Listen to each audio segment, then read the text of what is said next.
여러분 안녕하십니까?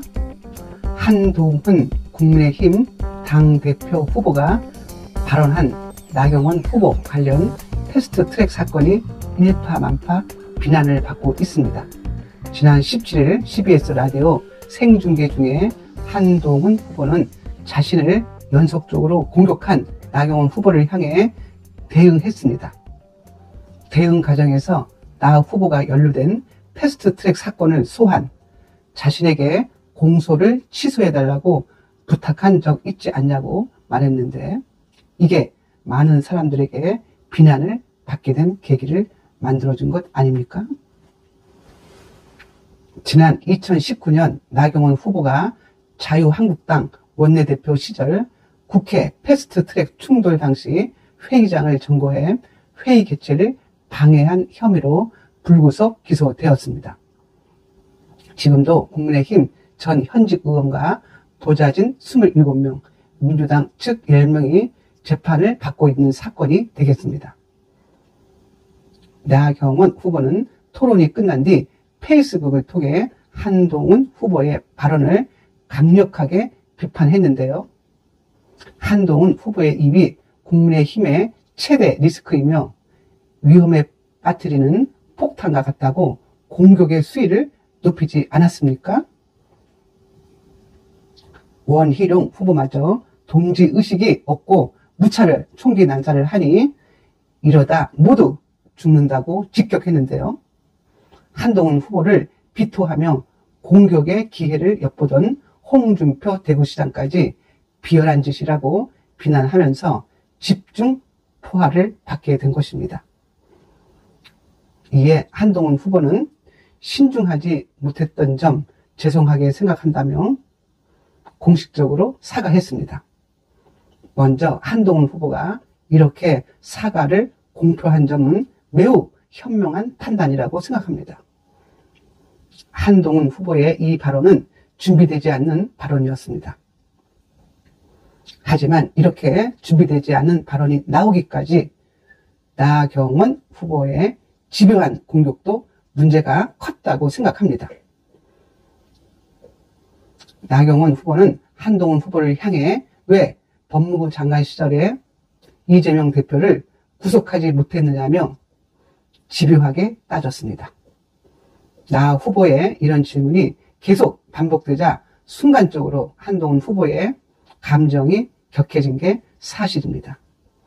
한동훈 후보는 자신이 비록 장관이지만 개별 사건에 개입할 수 없다는 설명을 했는데요. 이 과정에서 예시로 나온 발언이었던 것입니다. 이 상황에 대해 누구의 잘잘못을 따질 수 없고 따질 필요조차 없습니다. 약점을 보이면 민주당에게 공격의 빌미를 제공하게 되지 않겠습니까? 문제는 앞으로 남은 토론전에서 민감한 얘기를 집요하게 파고들 필요가 없다는 점입니다. 어차피 지금의 이 상황은 누구 당대표가 되어야 하는지 결정하는 상황에서 발생한 것 아니겠습니까? 이달 23일이면 모두 끝나게 되는 과정입니다. 그래서 전당대회가 끝난 이후에 맺혀질 상처를 만들면 더욱 안 된다는 것입니다. 전당대회 이후에 우리는 단합해야 하지 않겠습니까? 공격도 도를 넘으면 안 됩니다. 도를 넘은 공격이 들어오기 때문에 본능적으로 가격한 반응을 하는 것입니다. 전당대회 후에 야당발 사법 리스크로 이어질 불씨를 남겨서는 절대 안 될 일입니다. 향후 맡게 될 공적인 발표나 TV 토론에서는 더욱 신중을 기해 주십시오. 전국 5개 권역에서 합동 연설에도 이제 막을 내렸습니다. 후반전으로 갈수록 각 후보 캠프의 신경전이 치열해질 것으로 예상이 되지만 더는 동료 간의 상처가 재발하지 않도록 힘써 주십시오. 이번 전당대회에서는 당대표 1명, 최고위원 4명, 청년 최고의원 1명을 선출하게 됩니다. 여성 최고위원 1명은 의무적으로 선출되기 때문에 김민전 의원에게는 투표하지 않아도 되겠습니다. 국민의힘은 당원 투표 80%, 국민 여론조사 20%를 합산해 선출합니다.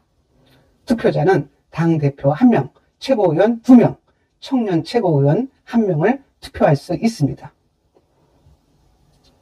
모바일 투표는 7월 19일부터 7월 20일까지, ARS는 7월 21일부터 7월 22일까지, 여론조사는 7월 21일부터 7월 22일까지 투표하실 수 있습니다. 소중한 한 표 한 표를 행사해 윤석열 정부와 국민의힘이 함께 성공하고 발전하며 나아가 다음 지방선거와 대통령 선거에서 반드시 승리할 수 있도록 우리 모두의 힘을 모아야 하지 않겠습니까? 지금까지 김선혜의 직언직설이었습니다. 감사합니다.